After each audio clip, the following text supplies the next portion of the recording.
I'm also better now.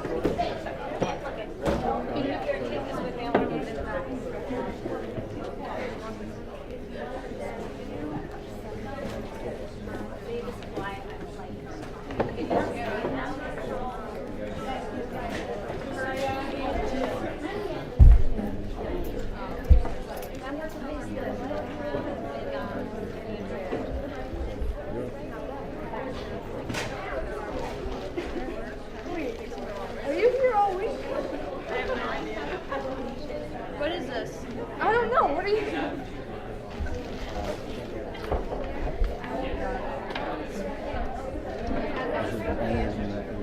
I know. That means eventually we'll need it. Oh, I know what class that is.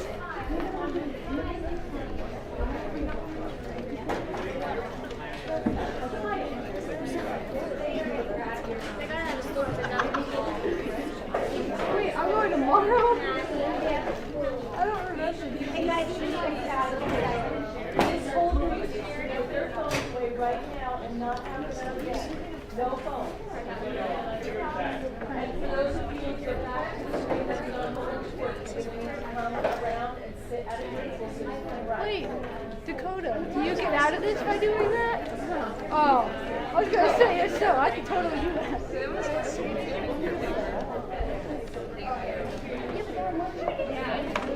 Why is everyone's thing so long and my thing is like one sentence? Oh, this will be a juice. I'm so sorry.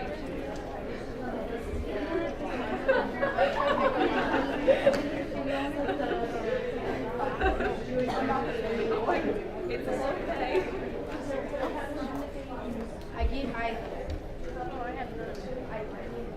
Everybody, okay. My class, as we're walking, we're evaluating using this form. We have 4 of them. Come back. Okay. Calvin, want to bring another chair for you? I took Andrew.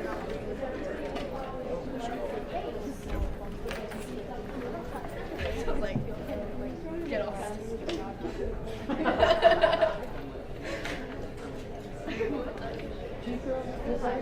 It's fine.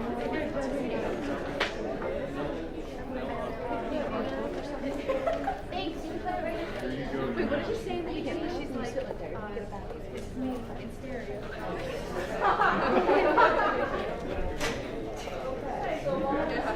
Hey, Amanda.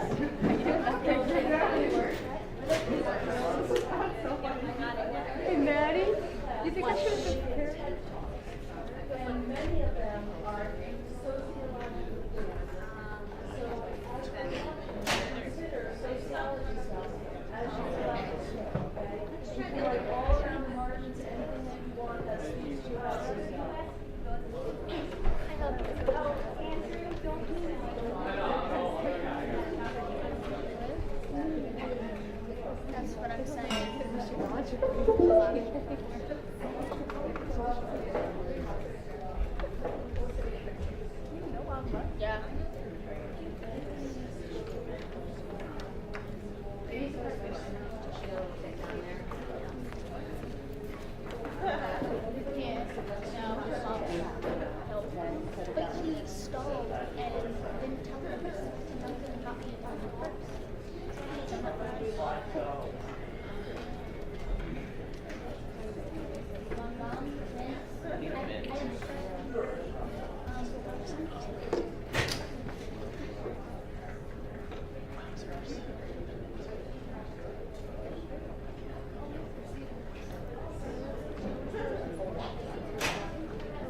you don't wait.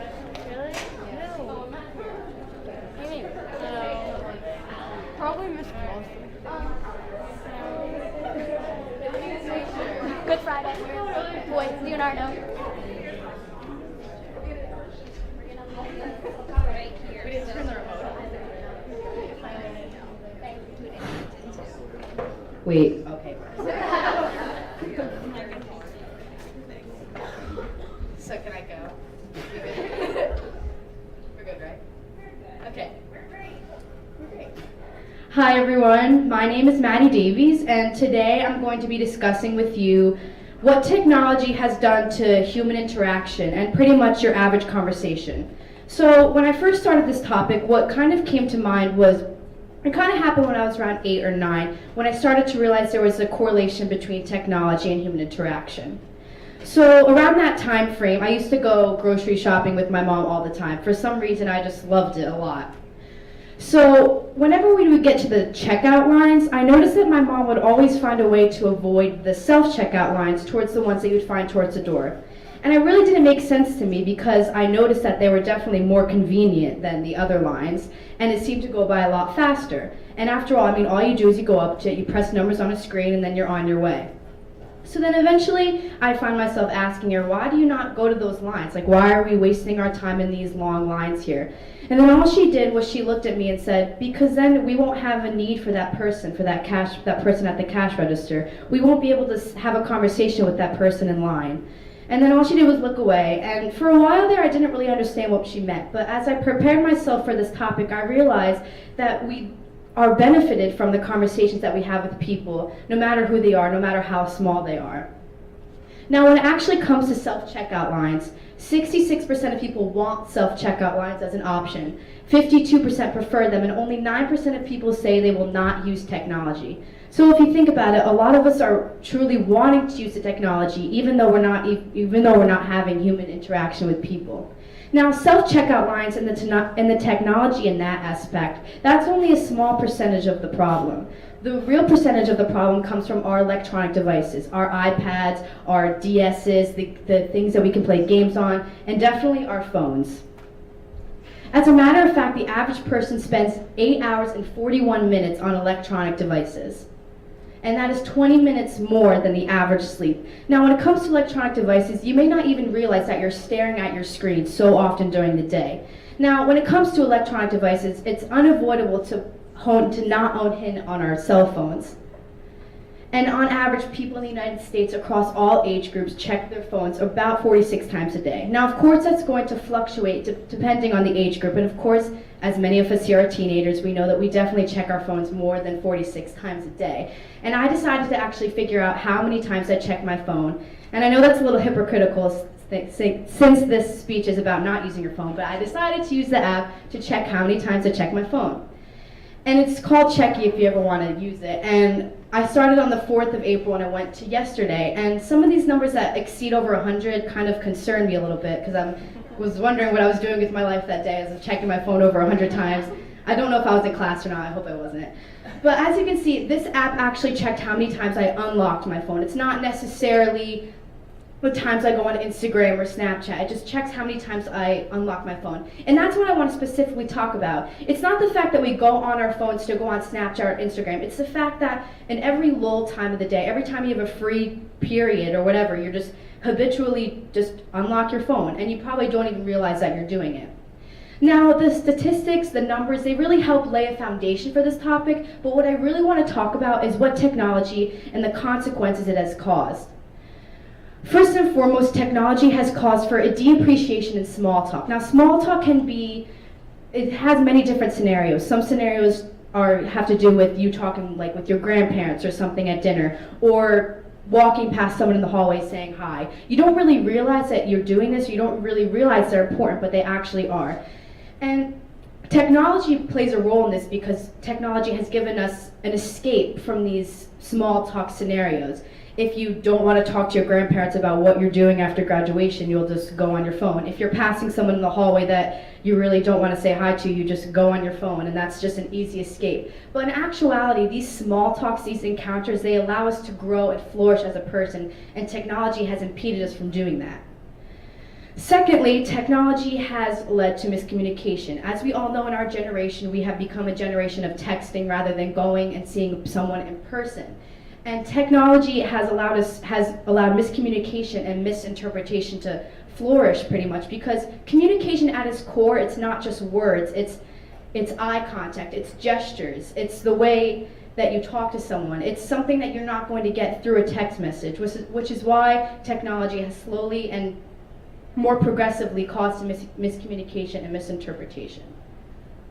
Now, at the end of the day, I believe that technology is, of course, it is so vital and it has progressed us as a society, but it should not allow us to lose sight of one-on-one in-person contact with someone, one-on-one in-person communication and conversing, because we as humans, we were born to use our language and make relationships with people in person and not just text someone from miles away.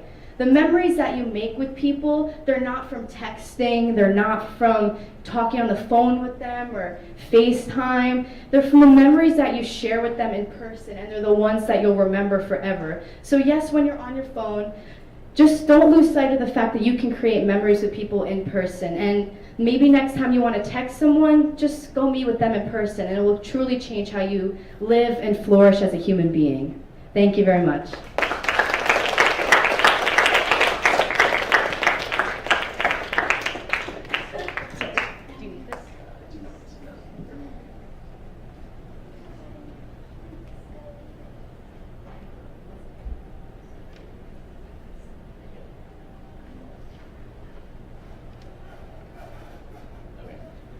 Hi, I'm Aidan Becker, and I'm talking about the struggles of being a server at a restaurant.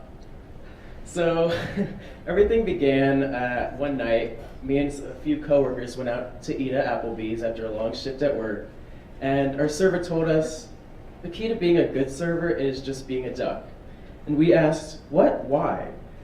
And he said, because on the surface you appear calm and focused, while underneath you're like this.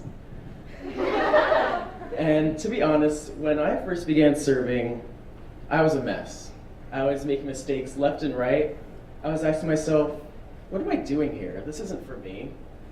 But as time went by, I began to realize I just can't think about it too much. I've just got to go with the flow of things. Things come up last minute. You can't plan a whole shift before you get there. Maybe the food for table 7 might have come out cold or too hot, which actually happens more than you guys might think. Or one old couple wanted to talk about kitchen appliances, which has, believe it or not, happened not once, but 2 times. I think something people just seem to automatically assume when they go to a restaurant is that the server is there to specifically care to their needs. And sorry to break the news to you, but we're not. I have had customers literally scream for me to come over to their table when I'm taking another table's order. I'm like, I'm sorry, but I'm taking another table's order right now, and you will wait.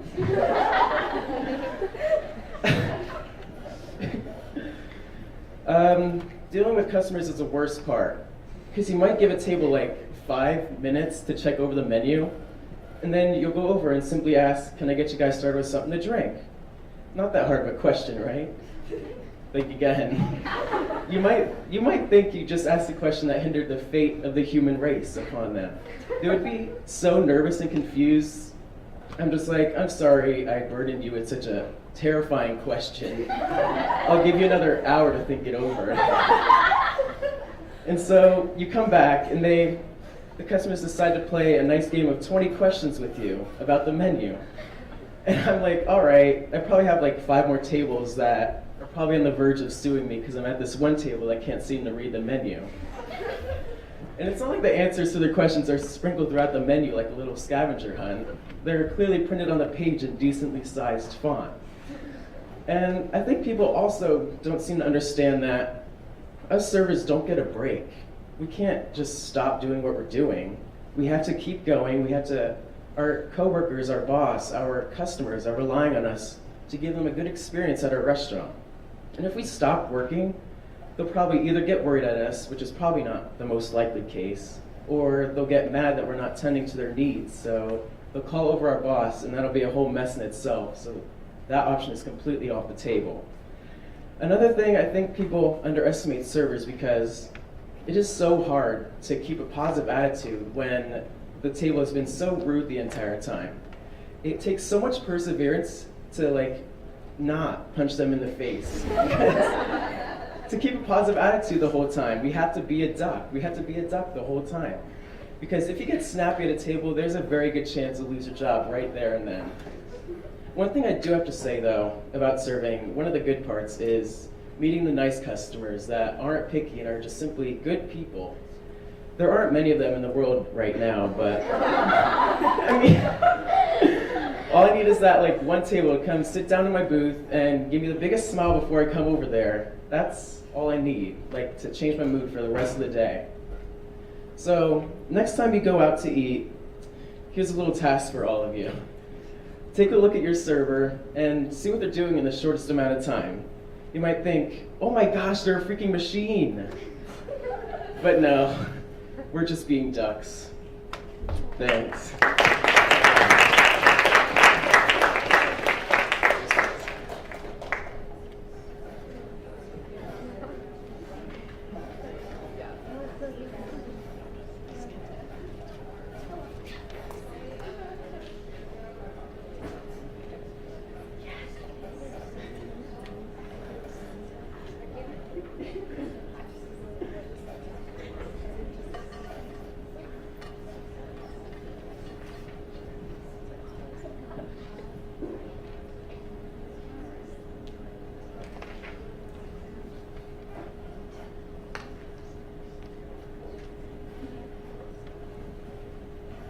Alright, so I'm Vanessa and I'm going to talk about the importance of having an opposite in your life. So my sister Marissa, she's a pain in my butt, and she's beyond the word weird, and she's a definition of a piece of work. I remember this one time, I made her this really pretty picture frame to put a picture of her and I in, and when I gave it to her, the next day she threw it away because she didn't like it. And then this other time, I colored her this entire coloring book. It was SpongeBob, and she didn't like it, so she threw it away again. And through all these things, we always fought, and we fought, and we fought. But we always made up because Marissa and I are best friends. Whenever I'm upset or in pain, she has words that'll coddle you like a baby. And her hands represent the ocean. They pull you in, but can push you away just as fast. And her eyes change more than a model for a fashion show. One minute they're charismatic, and the next they're covered in a glossy film. I've seen Marissa cry more than I've cried myself. She's emotional, over-emotional actually, but I've always aspired to be just like her. Her courageous and overindulgent attitude towards sports drives me crazy, and she mixes perseverance with procrastination when it comes to school, but oddly enough, that works for her. Marissa and I make the cliche opposites attract a reality, because we're nothing alike, but at the same time, you can mistake us for twins. She is always there for me, no matter how far away or close she is. I realize that soon she'll be going off to college, so I won't have my other half there, someone who helps me feel things and helps me see life in a different way. Because having that opposite can teach you to see things differently and gives you a different viewpoint. There was this one time we were driving home from lacrosse practice, and she stops the car out of nowhere and just yells, "Get out!" And she starts laughing hysterically and starts running around the car for no reason, and I didn't know what she was doing. Then she just got back in the car and just drove away like nothing ever happened. And at that moment, I learned to take nothing for granted, because soon enough she'd be gone, and I just wouldn't have someone there like her, who is so emotional and helps me feel emotions when I need to sometimes. And I think that with her being so different from me, it's helped me learn to accept a lot of people for who they are and how they come, and it's helped me to see different things in a different light and see different viewpoints, and that's really helped. Recently, she tore her ACL in a lacrosse game, and she has such a high pain tolerance that it was really scary to see her so upset and low and everything. And I think that because we're so different when it comes to pain tolerance, I have a really low one and she's really high, so it showed me that no matter what, you always have to be strong and just keep pushing through everything, because you can't let things like that bring you down. And And then there was this one time where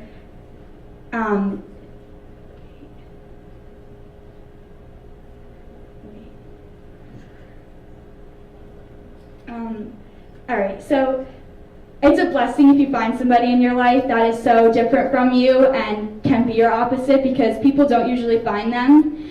And over the couple years though, me and Marissa have grown apart simply because the younger years faded and we're just gonna go our separate ways. I'm gonna be a junior and she's going off to college. And it's like having a peanut butter and jelly sandwich. It's so good together, and no matter how much the world changes, they'll always be a pair. So my advice to you is to find someone who drives you crazy and annoys you, but you can make the best memories with. And simply just find someone who is your opposite and make that connection, and you'll have a totally different viewpoint on life.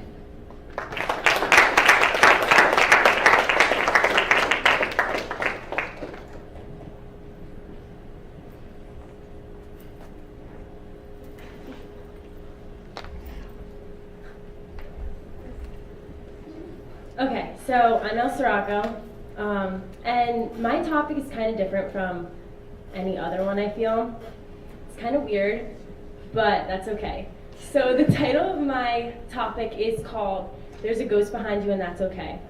So how many of you here actually believe in ghosts or spirits? Okay. So my presentation is about how opening your mind to believing in ghosts or spirits or other forms of something after life can actually help you in the long run and make your life better in some different situations.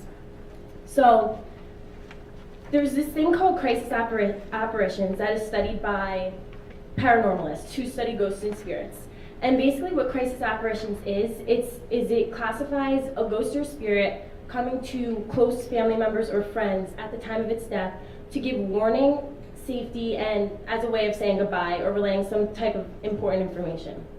So I'm going to be telling you two stories that have examples of crisis apparitions in them. And through these two stories, I'm trying to explain to you how opening your mind to believing in spirits or ghosts can actually help you. So my first story is about a woman that my mom used to be friends with when I was younger. And she happened to be pregnant or just gave birth at the time that she was friends with my mom. But the story that she tells takes place while she was pregnant. And this was her first child too. So this woman had a mother who happened to be very sick at the time with cancer. And she knew that her mom was sick, and she knew that she wasn't doing well, and soon she was gonna have to visit her to say her goodbyes and last remarks. And it was about a month before this woman was due for her pregnancy, and she got a call from the hospital where her mother was being held, and they told her that she should come to the hospital as soon as she could because it wasn't looking good and her mother had to be rushed to the hospital. So without asking a doctor's recommendation or what to do, this woman took it to her own liberty to book a flight to go see her mom in the hospital.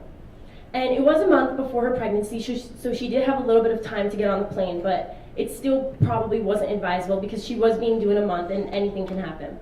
So she was planning to board the flight 2 days prior to when she got this phone call.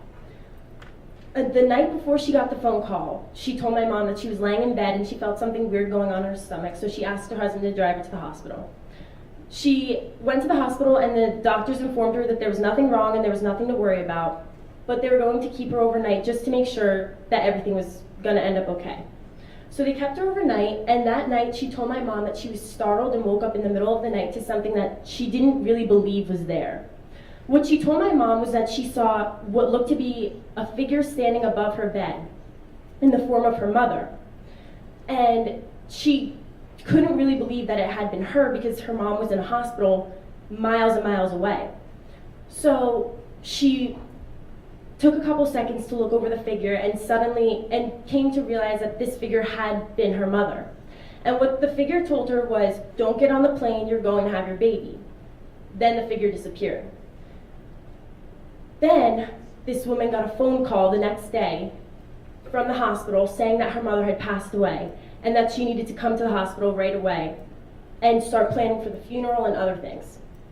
After hearing that her mother had passed away, she realized that what she had seen might have been the ghost or spirit of her mother. in what is explained as a crisis apparition coming to her and relaying some important information.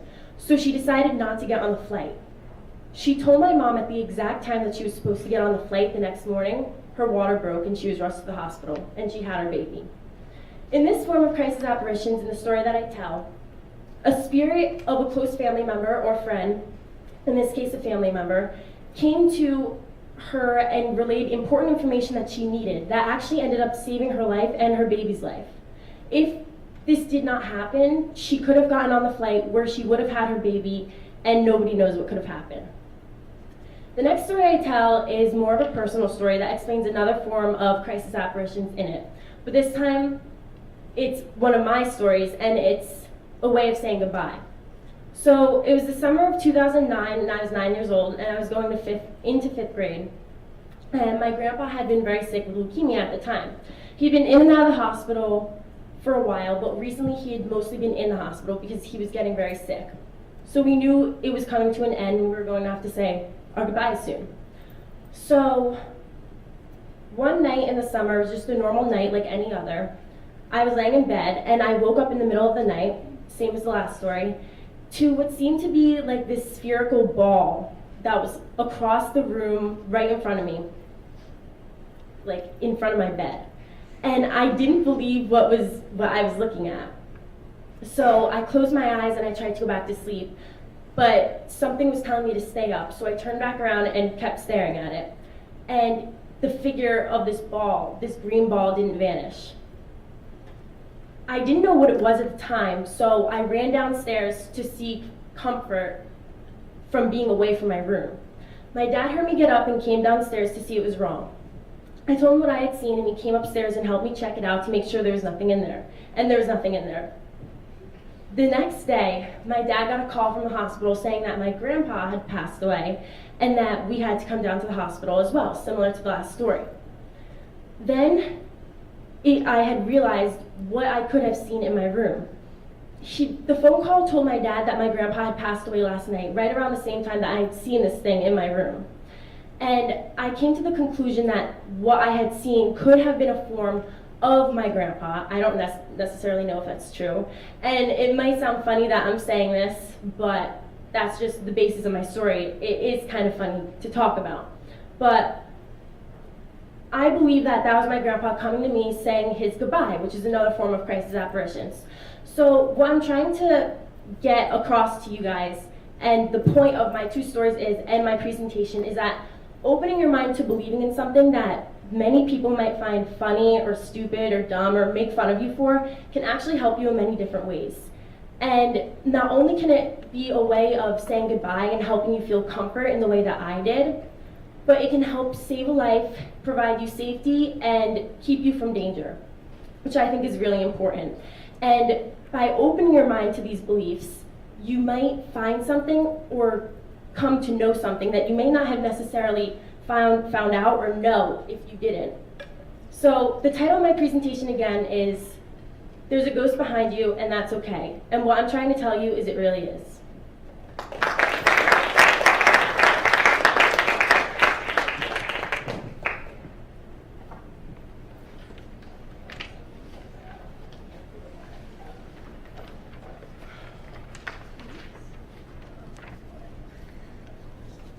Okay, so my name is Grace Kelleher, and my presentation is on why I think we should know about our own heritage and our culture.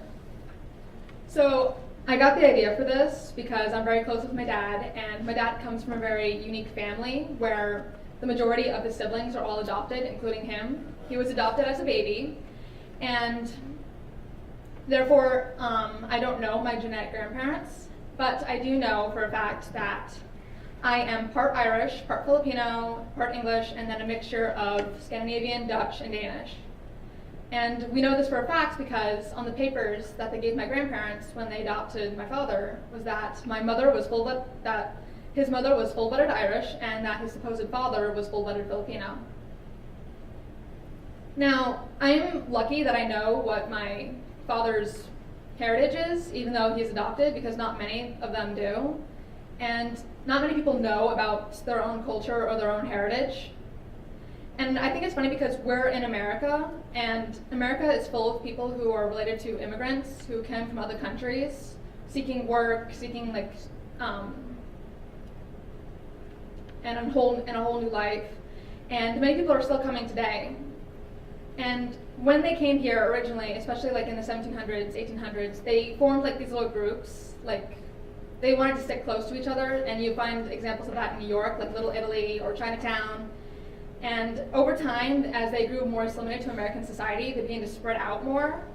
And as they grew assimilated to American society, their children started going to American schools, and they learned American traditions, American customs. And a lot of their traditional customs from their previous countries began to fade away and go into the background.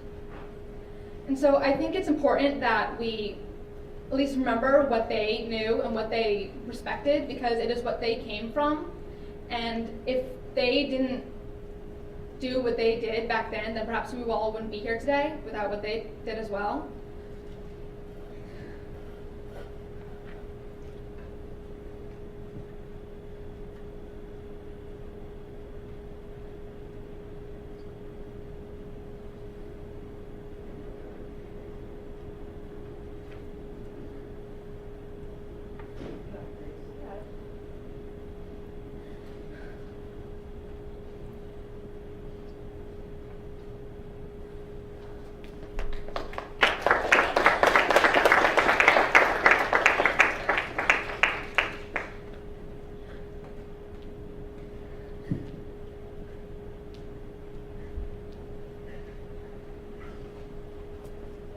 Hi.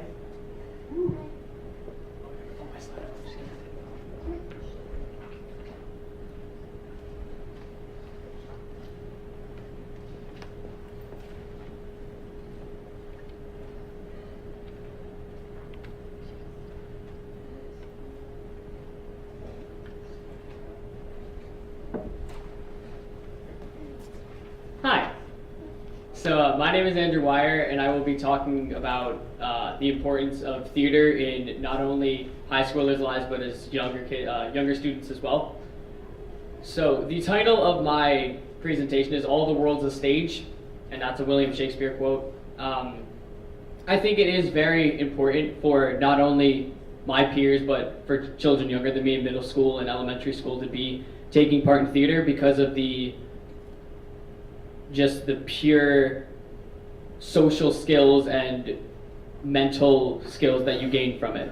So, for example, one of the things that kids learn when they do theater is that it's okay not to be perfect. It's not a team, well, it is a team sport. It's not a competitive team sport, I should say. You have a team working to tell a story. And that I feel is a good storytelling skill. It's good social skills for all the children involved. You create friends in theater that you don't get anywhere else. I mean, you have teammates. It's not exactly the same, but it's pretty close. I do the musical here. I have for the past 3 years, and I've made my best friends that I've had in high school and almost my entire life in that department and on stage. And off stage. Another reason that I feel that it's important for younger children to partake in theater is that you learn to walk a mile in someone else's shoes. To be able to step into the role of a character that you know very little about, that you can kind of reinvent to make your own and to put your own spin on it.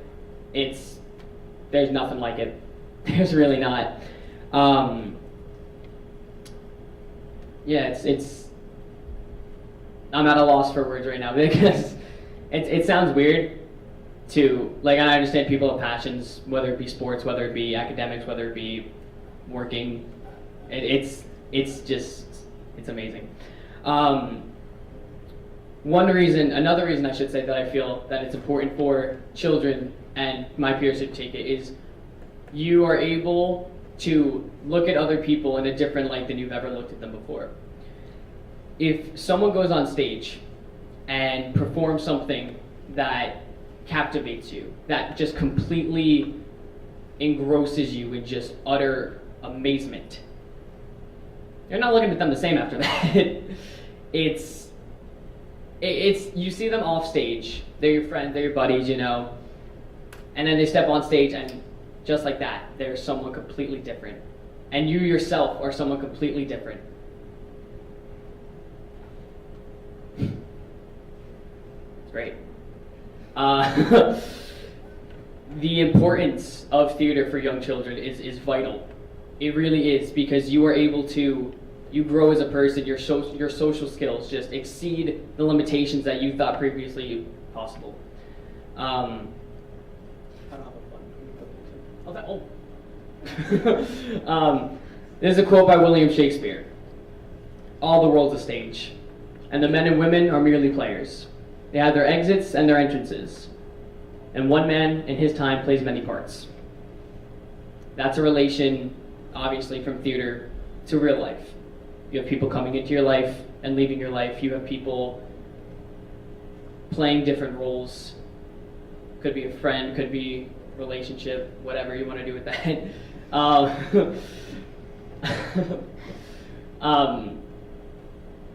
Yeah, theater's pretty sweet.